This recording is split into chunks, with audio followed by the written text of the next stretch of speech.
غلاف کعبہ جھکا. میں نے عالم تصور میں خانے کعبہ سے پوچھا ہے کعبہ جھکنے کی وجہ کیا ہے؟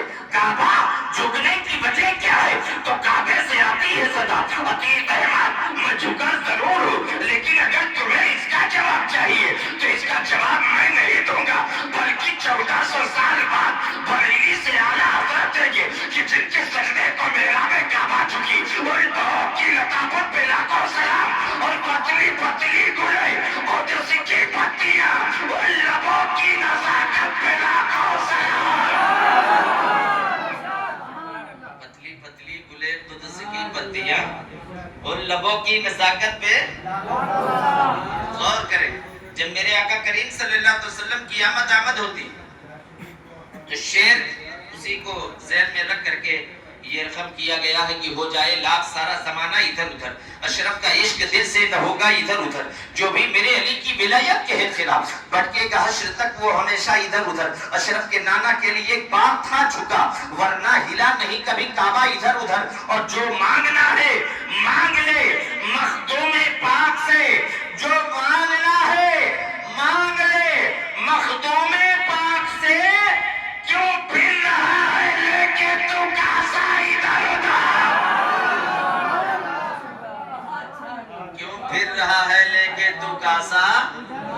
بولو ہمیں یہی مخدوم سمنا کی بارگاہ میں آ کر کے لوگ پیر کا دامن چھوڑ دیجئے، پیر کا کہنا بھی لوگ نہیں مانتے. یہی مخدوم سمنا کی بارگاہ میں آ کر کے کتنے لوگ ایسے ہیں کہ یہی مخدوم سمنا کے سلسلے میں مرید ہوں گے، ان کے سلسلے میں داخل ہوں گے، اور داخل ہونے کے بعد پتہ چلا پیر نے کہا نماز پڑھنا ہے، یہاں سے گیا تو چھوڑ دیا، دامن پکڑا نمازیں چھوڑ دیا، جھوٹ مکاری سے پرہیز ہی نہیں کر رہا ہے. اور حد تو تب ہو جاتی ہے سلطان کی بارگاہ میں آ کر کے بھی مخدوم سمنا کو بھول کر کے لوگ ادھر ادھر کی در بدر کی ٹھوکریں کر رہے ہیں.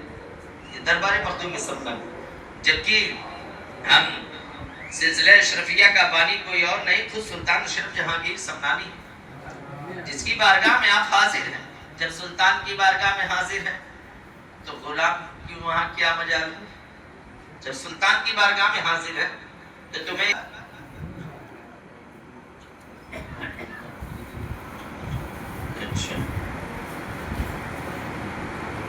اللهم صل على سيدنا مولانا محمد بارك وسلم صلاة وسلاما عليك يا رسول الله يا حبيب الله يا نبي الله صلی اللہ تعالی علیہ وسلم. حضرات محترم، جو مانگنا ہے مانگ لے مخدوم پاک سے، کیوں پھر رہا ہے لے کے تو کاسا ادھر ادھر، اور جنت میں لے کے جائے گا مخدوم کا کرم، ہرگز نہ اے عتیق تم جانا. بولو ادھر ادھر. شعر سنیں کہ اشرف کے نانا کے لیے ایک بات تھا جھکا ورنہ ہلا نہیں کبھی کعبہ، ورنہ ہلا نہیں کبھی کعبہ ادھر ادھر. 18,000 مخلوق کو اللہ نے پیدا کیا کس لیے؟ بولو بولو. اب نہیں بولو گے. ابھی شاعر صاحب ہلائے جھلائے کہ تمہیں ڈائریکٹ جنت پہنچاوت رہے تب تو بڑا مگن ہو، تب تو بہت مگن تھے، یہ اب تو ڈائریکٹ جا رہے ہیں. میں میاں اگر نعت چاشنی ہے تو غذا جو ہے وہ تقریر ہے، ٹھیک ہے. پیٹ اگر بھرے گا تو وہ تقریر ہی سے بھرے گی. نصیحت اگر آپ کو ملے گی تو وہ تقریر ہی سے ملے گی اگر عمل کرو گے تب. ورنہ بہت اچھے اچھے بولنے والے ہیں لوگ، سننے والے بھی ہیں، نہ جانے کتنے پیسے خرچ کر کے رات میں جلسے ہوتے ہیں، پروگرام ہوتے ہیں. حد تو تب ہو گئی کہ اب تو گروپ بندی ہو گئی ہے، جلسے جلوس کرنے کرانے کا لوگوں نے ٹھیکہ لے لیا ہے. اور جلسے جلوس پتہ چلا کہ ناظم میرے پاس، مقرر میرے پاس، شاعر میرے پاس، کچھ کرنے کی ضرورت نہیں، تم صرف جلسے جلوس کا اہتمام کرو. ہمارا گروپ آئے گا، اپنی دکان لگائے گا، دکان لگا کر کے صبح چلا جائے گا. یہی ہو رہا ہے. جبکہ جلسے جلوس ہونے کا صرف مقصد یہی ہوتا ہے کہ اگلی پچھلی شخصیت کو ایک کرنے کے لیے ان کا ہونا نہایت. کیونکہ جب تک ساری قوم اپنے بزرگوں کے حالات کو سن کر خود ان عظیم الشان بزرگوں کی ذریت ہونے کا فخر اپنے دلوں میں پیدا نہیں کرے گی، تب تک ان کے سینوں میں علول العزمی اور بلند حوصلگی اور جوش و زن پیدا نہیں ہو سکتا، تب تک پیدا نہیں ہو سکتا. تو یہ کاروبار کے لیے محفل نہیں رچی ہوئی ہے. اگر آئے ہو بیٹھے ہو تو کچھ لے کر کے جاؤ. جانا ہے نا؟ پورا مجمع بولے اور لے کے بولے. ابھی مسجد کا یہ عالم ہے کہ آدھی محفل خالی ہو گئی ہے. کہیں ایسا نہ ہو کہ امام صاحب جو ہے پھنسا دے. لوگ ڈر رہے ہیں.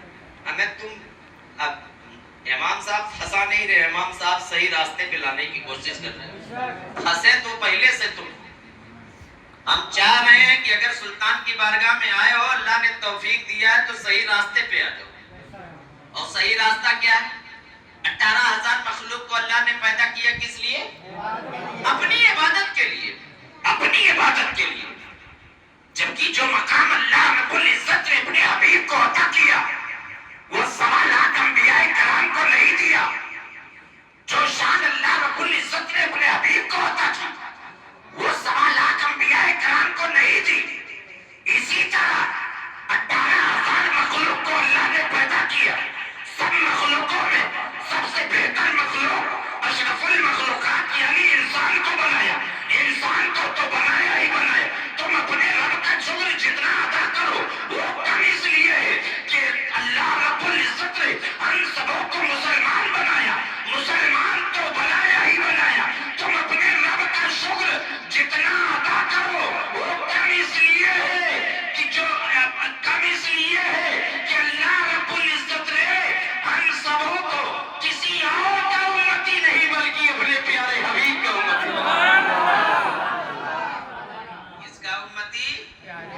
اپنے پیارے حبیب کا امتی. جو مقام 1.25 لاکھ انبیاء کرام کو اللہ رب العزت نے نہیں عطا کیا وہ مقام اللہ رب العزت نے ہمارے نبی کو عطا کیا, ہمارے رسول کو عطا کیا. اسی طرح جو مقام اللہ رب العزت نے 1.25 لاکھ انبیاء کرام کے امتیوں کو نہیں عطا کیا وہ مقام اللہ رب العزت نے اپنے حبیب کے امتیوں کو عطا کیا. وہ مقام اللہ رب العزت نے اپنے حبیب کے امتیوں کو عطا کیا.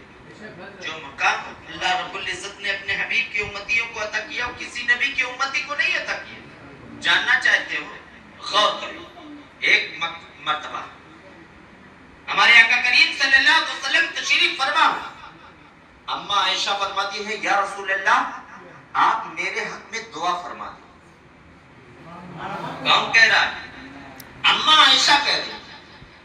یا پیر صاحب سے کہہ دیا کہ حضرت دعا کر دیجئے تب پھولے نہیں سما رہا کہ اب تو پیر صاحب کہہ دیے بیڑا پار ہو جائے گا.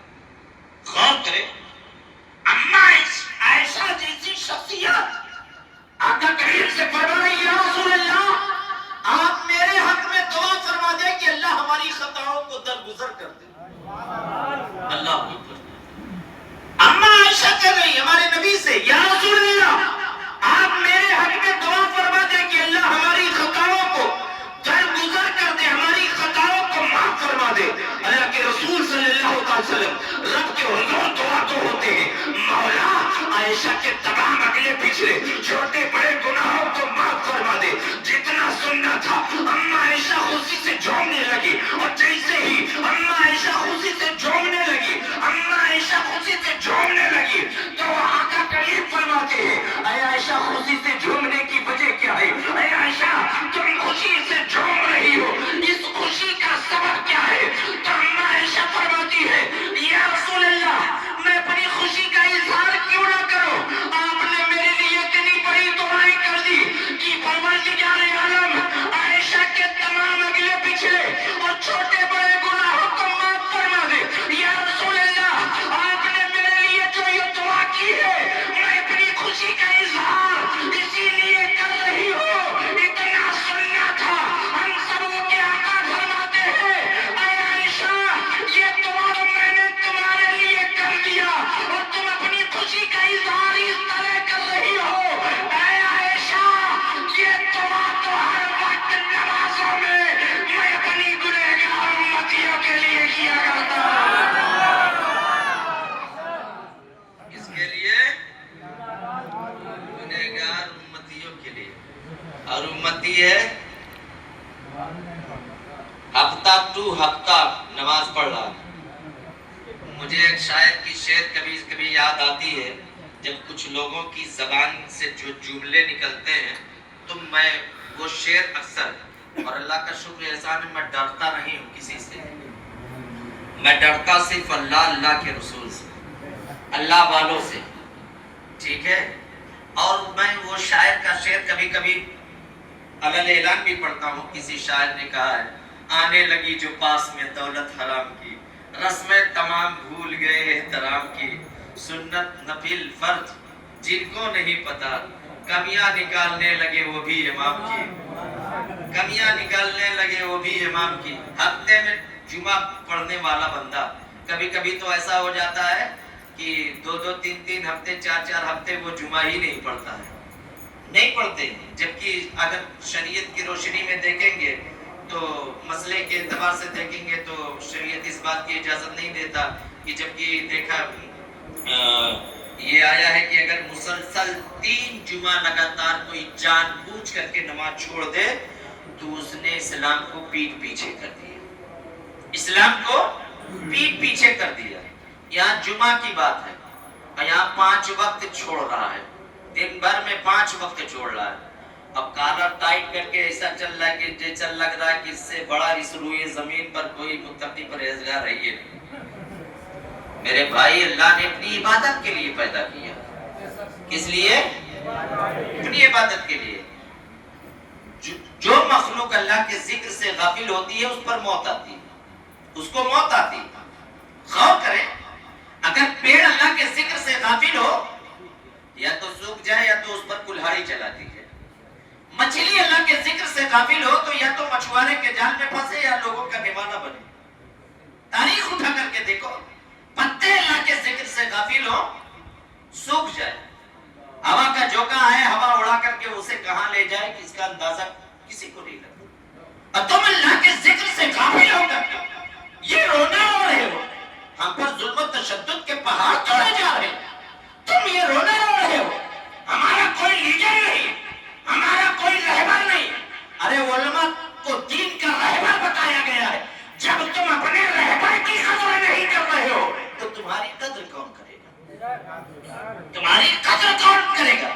جس امام کے پیچھے 5 وقت کی نماز ادا کر رہے ہو، نیت کر رہے ہو کہ نیت کی میں نے پیچھے اس امام کی 2 رکعت نماز فجر کی واسطے اللہ تعالیٰ کے پیچھے اس امام کی منہ میرا کعبہ شریف کی طرف، اللہ اکبر۔ مجھے لگتا ہے کہ نماز پڑھنے کی نیت تو کم لوگ مانتے ہیں، پیچھے پڑھنے کی نیت تو زیادہ لوگ مانتے ہیں، پیچھے پڑھنے کی نیت زیادہ لوگ مانتے ہیں۔ اور آج اکثر بیشتر دیکھ رہے ہیں۔ غور کرنے کا مقام یہ ہے، اللہ کے ذکر سے جب تک غافل رہوگے، اسی طریقے سے ہم اور آپ پر طرح طرح کی پریشانیاں مسلط کی جاتی رہیں۔ اور آپ تاریخ اٹھا کر کے دیکھ لو، اللہ کے ذکر سے جو غافل ہوتا ہے اس کو موت آتی ہے، موت۔ اگر اب بھی باز نہیں آئیں گے تو آپ یہ سمجھ لیجئے کہ وہ دن دور نہیں کہ ابھی آپ درگاہ خانقاہ دوڑ رہے ہیں، ایک دن ایسا آ جائے گا کہ آپ خانقاہ اور درگاہ پہ بھی جانے کے لیے چاہیں گے تو آپ کو جانے نہیں دیا جائے گا، وہ دن قریب ہے۔ اس لیے ہوش میں آ جاؤ، آپ پہنچو خانقاہ درگاہ پہنچو نہ پہنچو، لیکن آپ کسی بھی جگہ رہ کر کے بزرگوں کا فیضان وہاں پہنچ سکتا ہے، آپ کے یہاں تک پہنچ سکتا ہے، آپ پہنچو نہ پہنچو، کہ چوچھا آپ آؤ نہ آؤ، لیکن اگر مخدوم پاک کے فیضان کی تمہیں ضرورت ہے تو دنیا کے کسی کونے میں رہ کر کے مخدومی فیضان اپنے حصے کا اپنے یہاں منگوا سکتے ہیں، پہنچ سکتا ہے۔ اور یہ میں نہیں کہہ رہا ہوں، یہ میرے مخدوم نے اپنی ظاہری زندگی میں فرمایا تھا کہ عبدالرزاق نور العین تیرے میرے بچے ایک پردے کا حائل ہے، میرا چاہنے والا دنیا کے کسی کونے سے مجھ فقیر اشرف کو ایک مرتبہ اگر مدد کے لیے پکارے گا، یہ فقیر اشرف فوراً اس کی مدد کے لیے پہنچ جائے گا۔ جب نواسے کی یہ شان ہے تو نانا کی شان کا اندازہ کون لگائے گا؟ نانا کی شان کا اندازہ کون لگائے گا جب نواسا یہ کہہ رہا ہے کہ عبدالرزاق تیرے میرے بیچ ایک پردے کا حائل ہے، لیکن میرا چاہنے والا دنیا کے کسی کونے سے مجھ فقیر اشرف کو ایک مرتبہ مدد کے لیے پکارے گا، فوراً اس کی مدد کے لیے یہ فقیر اشرف پہنچ جائے گا۔ جب مخدوم سمنا کی شان یہ ہے تو آپ کے نانا کی شان کیا ہو؟ غور کرنے کا مقام یہ ہے۔ ہم اور آپ خوش نصیب ہیں، ہم لوگوں کی خوش نصیبی سعادت مندی ہے کہ ہم اور آپ جس نبی کا کلمہ پڑھتے ہیں آج اسی نبی کے نواسے کی بارگاہ میں حاضر، اس سے بہترین موقع پھر نصیب دنیا کا ٹکرایا ہوا اگر مخدوم سمنا کی بارگاہ میں آ جائے، مخدوم سمنا اپنی پناہ میں رکھ لے، مخالفوں کی جماعت ایک طرف، فیضان مخدوم سمنا بولو، مخالفوں کی جماعت ایک طرف، کوئی اس کا بال بیکا بال باکا کر سکتا ہے؟ نہیں کر سکتا نا۔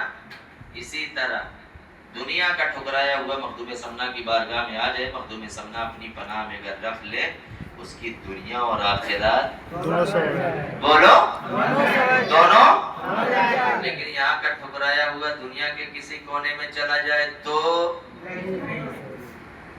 بولو کہیں پناہ ملے گا؟ کہیں گنجائش رہے گی؟ ہمیں دنیا تو دنیا، اس کی دنیا بھی تباہ و برباد ہے، اس کی آخرت بھی تباہ و برباد ہے، آخرت بھی تباہ و برباد، یہ چکر میں نہ رہے۔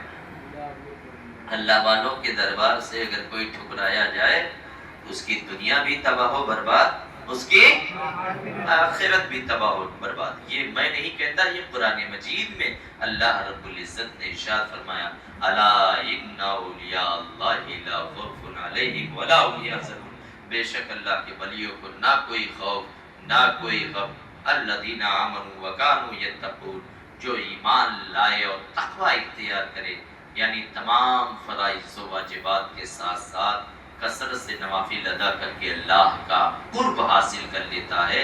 رب فرماتا ہے کہ جب وہ چلتا ہے تو میں اس کا پاؤں ہو جاتا ہوں، جب وہ پکڑتا ہے تو میں اس کا ہاتھ ہو جاتا ہوں، جب وہ بولتا ہے تو میں اس کی زبان ہو جاتا ہوں، جب وہ پکڑتا ہے تو میں اس کا ہاتھ ہو جاتا ہوں۔ مطلب یہ کہ اگر کوئی بندہ تمام فرائض و واجبات کے ساتھ ساتھ کثرت سے نوافل ادا کر کے اللہ کا قرب حاصل کر لیتا ہے تو بظاہر چلنا اس کا ہوتا ہے، لیکن طاقت بولو طاقت خدا کی ہوتی ہے، پکڑنا اس کا ہوتا ہے، طاقت خدا کی ہوتی ہے، دیکھنا اس کا ہوتا ہے، طاقت خدا کی ہوتی ہے۔